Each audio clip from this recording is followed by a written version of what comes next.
Il était attendu et redouté par la gauche. Pour peut-être votre chaîne YouTube dont nous découvrirons avec plaisir votre prochaine émission. Voici le 4e épisode du Faux du Vrai, spécial Noël.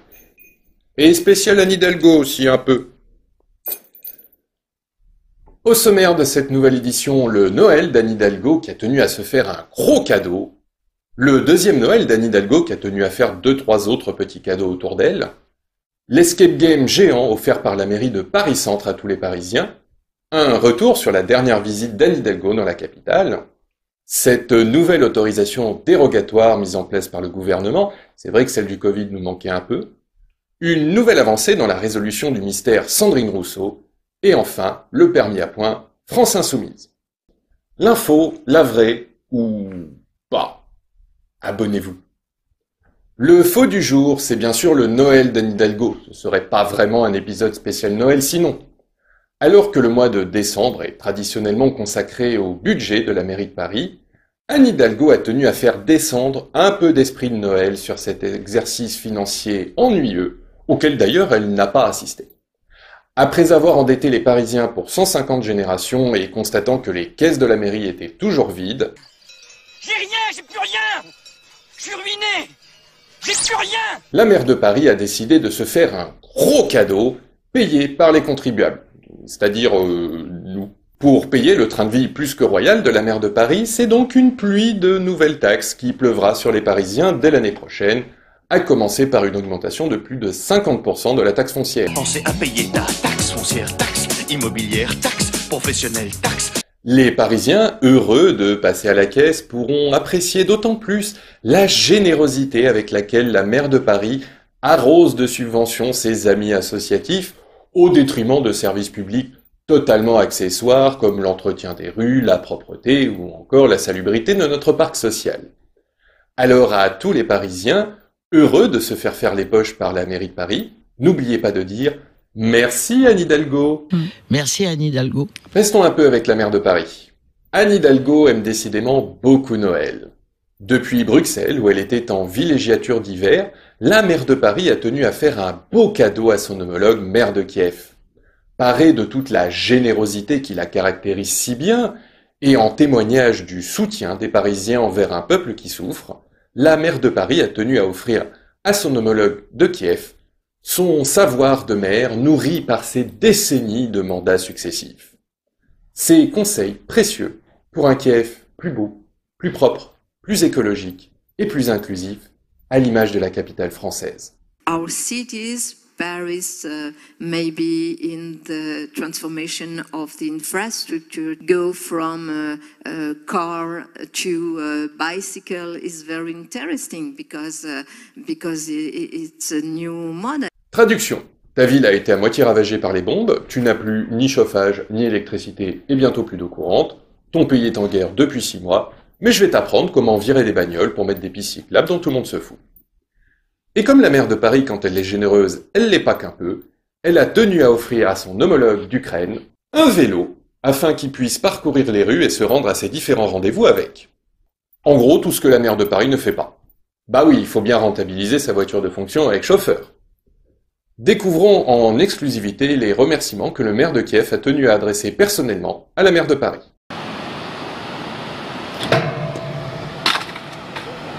Ça en fera au moins un qu'on ne retrouvera pas dans la Seine. On reste à Paris.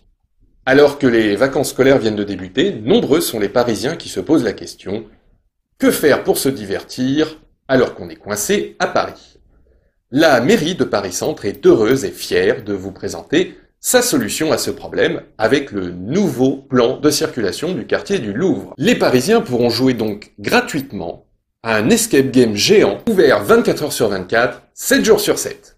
Pour participer, rien de plus simple. Vous prenez votre voiture ici et vous disposez d'1 heure pour vous rendre là, tout en évitant les nombreux pièges que la mairie de Paris aura dressés sur votre route. Alors au hasard, les embouteillages, les décérébrés du climat, les travaux annoncés, pas annoncés, c'est au choix. Les manifestations, pareil, prévues, non prévues, c'est au choix aussi. Et beaucoup d'autres surprises. En exclusivité et en avant-première, nous retrouvons en direct l'une de nos équipes qui a pris le départ il y a une quinzaine de minutes et dont nous pourrons suivre la progression tout au long de cette édition. M'entendez-vous ? Je vous t'assure, on arrive, on est bloqué dans les bouchons là. Ah mais je vous jure que c'est vrai, mais écoutez les klaxons. Visiblement, ça part mal. Et vous, oserez-vous tenter l'aventure? Revenons à Madame Hidalgo. De retour de Bruxelles, la maire de Paris était de passage quelques heures dans la capitale, le temps de se faire un café, de prendre quelques affaires propres et de faire tamponner son passeport avant de repartir pour Milan. Sur le trajet qui la conduisait en voiture de Roissy à Orly, bonjour le bilan carbone, la maire de Paris a pu constater la présence dans le nord de la capitale d'une foule en liesse venue l'accueillir, l'acclamer en scandant son nom. À nouveau parée de toute sa générosité, la maire de Paris a tenu, fait exceptionnel, à descendre de voiture pour aller à la rencontre de ces Parisiens en liesse. Découvrons tout de suite les images. Vous êtes la honte de la France, vous êtes la honte de Paris. On a mis 2 siècles à faire de Paris la plus belle ville du monde. En 2 mandats, vous en avez fait la poubelle du monde. C'est un scandale. Comme quoi, quand ça veut pas, ça veut pas. La maire de Paris est vite remontée en voiture et a à nouveau quitté dardard la capitale. D'ailleurs, message personnel au président Macron, si vous cherchez une nouvelle ministre des Affaires étrangères, vous avez Anne Hidalgo, elle a beaucoup de temps libre, pas grand-chose à faire, et avec tous les trajets en avion qu'elle fait, elle a pas mal de points miles à dépenser. Ça fait toujours ça de moins à payer pour l'État. À bon entendeur, Macronie toujours. Ah, souvenez-vous du temps béni du confinement. Avouez. Remplir 25 attestations par jour pour aller chercher à manger, récupérer un recommandé à la poste ou sortir le chien pissé, ça vous manque. À tous les Français amoureux de la belle calligraphie imprimée sur du beau papier, le gouvernement a pensé à vous. Alors que la crise énergétique est en passe de renvoyer la France dans le tiers-monde, le gouvernement a décidé de rationner le chauffage. Par décret de la ministre Pannier-Runacher en charge de la transition énergétique, tous les Français désirant désormais se chauffer devront remplir une attestation dérogatoire de chauffage tamponnée par la préfecture de leur département afin d'obtenir l'autorisation exceptionnelle d'allumer leur radiateur 1 heure, 1 fois par jour.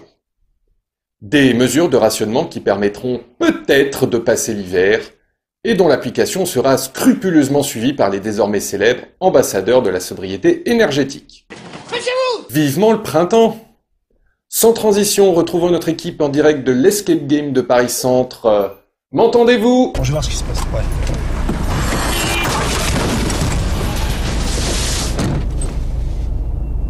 Peut-être attendre un peu alors. Ouais. Bon, on vous rappelle. Allons maintenant chez les Verts. Les scientifiques du monde entier tentent toujours de percer les grands mystères de l'univers. Pourquoi la vie? Sommes-nous seuls? Que se cache-t-il derrière l'horizon des événements d'un trou noir? Pourrons-nous un jour voyager vers d'autres étoiles? Mais l'élite de la recherche mondiale tente toujours de résoudre le plus grand mystère de l'univers. Pourquoi Sandrine Rousseau est-elle ce qu'elle est? Après les découvertes récentes du CNRS sur le droit à la paresse de Sandrine Rousseau, c'est une équipe américaine de la prestigieuse université de Harvard qui a annoncé récemment avoir fait une nouvelle découverte pouvant permettre d'expliquer en partie le mystère Sandrine Rousseau. Une découverte présentée par Louis Boyard, rien à voir avec le fort, député France Insoumise. C'est quoi? Je vais pas te mentir, j'ai dealé, hein. Non, c'est pas vrai. Si, je vous jure. Sandrine Rousseau achète la drogue de Louis Boyard.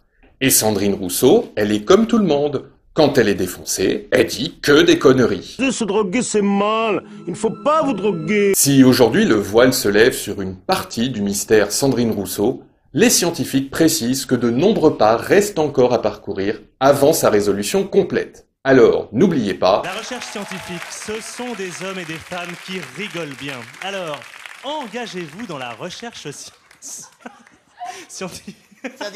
On termine avec la France Insoumise. Il a reconnu avoir frappé sa femme. Il a été condamné à 4 mois de prison avec sursis. Adrien Quatennens a été suspendu 4 mois par son parti. Tu tapes ta femme, t'es suspendu 4 mois. À côté de ça, Éric Coquerel est accusé de viol et est toujours membre de la France Insoumise. Il y avait donc urgence à clarifier l'échelle des sanctions chez les Insoumis. C'est désormais chose faite avec le permis France Insoumise que voici. Chaque soutien de la France Insoumise recevra d'ici un mois son permis à points, signé par Jean-Luc Mélenchon, leader minimaux de la France Insoumise en personne, himself, comme disent les Anglais. Doté d'un capital initial de 12 points, chaque détenteur du permis France Insoumise sera susceptible de perdre des points en cas de mauvais comportement, une échelle des sanctions précisée à l'intérieur même de ce document. Ainsi, traiter sa femme de grosse truie sera passible de la perte d'1 point, lui cracher au visage coûtera 2 points, frapper sa femme sera donc puni, on l'a vu, d'une perte de 4 points, lui éclater la gueule à coups de parpaing fera perdre 6 points, et bien sûr, critiquer Jean-Luc Mélenchon continuera à coûter ses 12 points assortis d'une exécution sommaire. En revanche, les malversations financières continueront à ne rien coûter et restent même toujours vivement encouragées par les insoumis. Une bien belle initiative qui pourrait être rapidement étendue à l'ensemble de la NUPES, comme l'a désormais annoncé la célèbre Mathilde Panot. On en discute avec la NUPES, on a y compris même essayé à un moment, et peut-être qu'on y arrivera, d'avoir en quelque sorte des règles communes. Information de dernière minute au sujet de la traditionnelle grève de Noël de la SNCF, un accord partiel aurait potentiellement été trouvé entre la direction et les cheminots. Menace de grève à la SNCF à l'occasion des fêtes de Noël. Les préposés assureront un service minimum pour les bouts. Pour les bouts, Bruno. Puisque vous le savez, à Noël, il est vrai, ils sont nombreux, les bouts en train. Pour les autres, Noël est annulé. Merci les cheminots.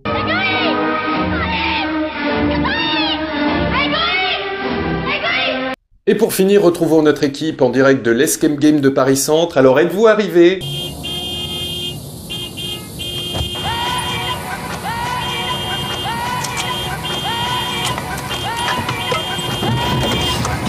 Non, on n'a plus le temps, Pour conclure, je laisse enfin la parole à Bernard Tapie. C'est sérieux la politique.